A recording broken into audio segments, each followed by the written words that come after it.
So hey guys, welcome back to our channel that is BSc Paras Khatri. तो अब हम कर रहे हैं एक्सरसाइज 8.1 के अंदर जो वो इंट्रोडक्शन ऑफ ट्रिग्नोमेट्री की इंट्रोडक्शन मैंने लास्ट वीडियो में दी थी।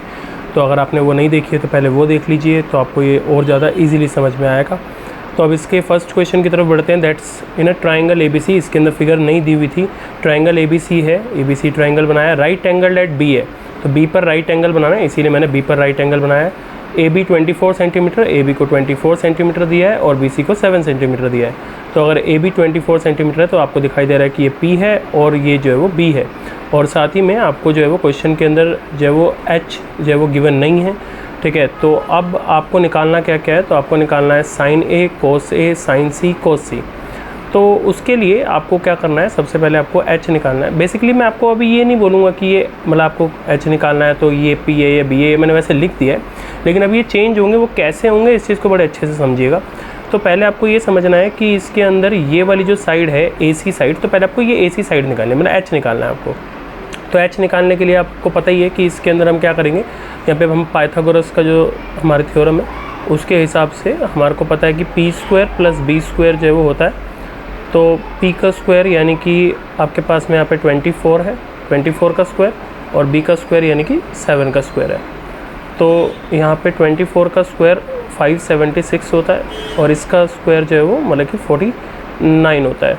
तो अब ये हमारे पास में इसके दोनों के स्क्वायर्स अवेलेबल है, तो इसको एक बार ये ऐड कर लेते हैं। 576 और 49 इनको आप ऐड करेंगे तो ये आ जाएगा 15, 11, 12 और ये हो गया 625। तो ये आ गया 625। 625 वी ऑल नो कि किसका होता है, 25 का होता है।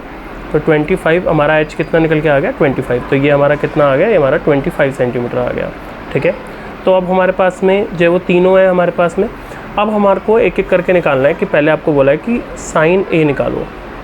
तो अगर आपसे साइन A निकालने को बोला है तो साइन A का मतलब क्या हुआ। अब A का यहाँ पर क्या लेना देना, A यहाँ पर बस एंगल है, तो A, B या थीटा उससे कोई फ़र्क नहीं पड़ता। बस आपको ये समझना है कि ये A जो है वो एंगल है और आपका P होता कितना है, तो मतलब साइन कितना होता है, साइन होता है आपका P/H, ठीक है। लेकिन आपको बस अब यहाँ पे क्योंकि ये A दिया है और यहाँ पर कहीं कहीं में देखो C भी दिया है, ठीक है। तो ये C और A का क्या चक्कर है उसको अच्छे से समझो। तो जब आपको साइन A दिया होगा तो आपको इस एंगल यानी कि A एंगल से जो है वो मतलब कि इस ट्राइंगल को देखना है, ठीक है।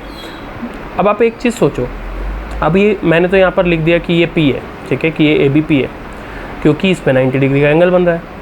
और मैंने बोल दिया कि ये B है क्योंकि ये नीचे है।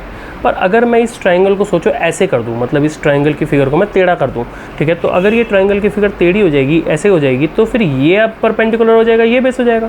तो यानी कि क्योंकि 90 डिग्री तो इस पर भी बन रहा है और इस पर भी बन रहा है, तो कहने का मतलब है ये और ये कोई भी परपेंडिकुलर और बेस हो सकते हैं डिपेंडिंग अपॉन कौन से एंगल से हम इसे देख रहे हैं।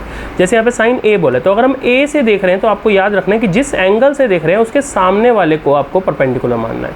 तो यानी कि अगर मैं इस एंगल से देख रहा हूँ तो ये मेरा परपेंडिकुलर माना जाएगा, तो BC परपेंडिकुलर माना जाएगा। तो उसकी वैल्यू कितनी दी हुई है क्वेश्चन में, तो उसकी वैल्यू हमें 7 दी हुई है, तो यहाँ पे हमने 7 डाल दी। और H, अब H जो है वो सेम रहेगा, H से कोई लेना देना नहीं है क्योंकि इसके और इसके बीच में जो है वो मतलब कि आपको जो मतलब आपको समझना है कि P और B चेंज होंगे, ये तो सेम ही रहेगा। तो H विल रिमेन सेम, तो H तो 25 है, 25 ही रहेगा। फिर दूसरी चीज़ आपसे बोला है यहाँ पे कोस A निकालने को। अब पहले तो आप कोस की वैल्यू समझ लो, अब वैल्यू तो सेम ही रहेगी, B/H होती तो B/H ही रहेगी, पर A से देखना है तो A के पॉइंट ऑफ व्यू से अब आपको देखना है। तो मैंने अभी आपको बोला कि A के पॉइंट ऑफ व्यू से देखोगे तो ये जो एंगल बन रहा है इसके सामने वाला एंगल जो है वो परपेंडिकुलर होगा। तो अगर ये परपेंडिकुलर होगा इसके हिसाब से तो ये क्या हो जाएगा, ये बेस हो जाएगा। तो बेस 24 हो गया, वो आपने यहाँ लिख दिया, और H कितना क्वेश्चन में दिया हुआ है 25, वो आपने यहाँ लिख दिया, ठीक है। इस तरीके से निकल गए। फिर अब सेकंड पार्ट के अंदर आपको क्या बता रखा है, सेकंड पार्ट के अंदर आपको बोलता है साइन C निकालिए। अब C पे बोल रहा है तो पहले तो साइन की वैल्यू लिख लो, साइन की वैल्यू P/H आपने लिख ली यहाँ पे। अब आपको इस एंगल के हिसाब से देखना, आप C के हिसाब से देखना। तो अब अगर आप C के हिसाब से देखोगे, इस एंगल के हिसाब से देखोगे, तो मैंने बोला ना जिसके हिसाब से दिखते हैं उसके हिसाब से P और H डिसाइड होते हैं। तो अगर इसके हिसाब से देखोगे तो इसके सामने कौन सा ये, तो अब P कौन सा हो जाएगा, ये हो जाएगा 24। और H तो मैंने बताया था सेम ही रहेगा आपका, तो ऐसे लिख दिया। फिर आपसे बोला कोस C निकालने के लिए, तो कोस C निकालने के लिए आपको क्या करना है, कोस C निकालने के लिए आपको अल्टीमेटली कोस की वैल्यू क्या होती है, B/H।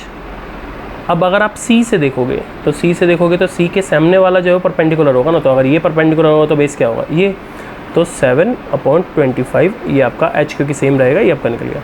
तो ये आपके सारे जो है वो निकल गए, ठीक है। तो अगर ये वीडियो अच्छी लगी हो तो इसे लाइक करना, शेयर करना, सब्सक्राइब करना और नेक्स्ट वीडियो में सेकंड क्वेश्चन आएगा।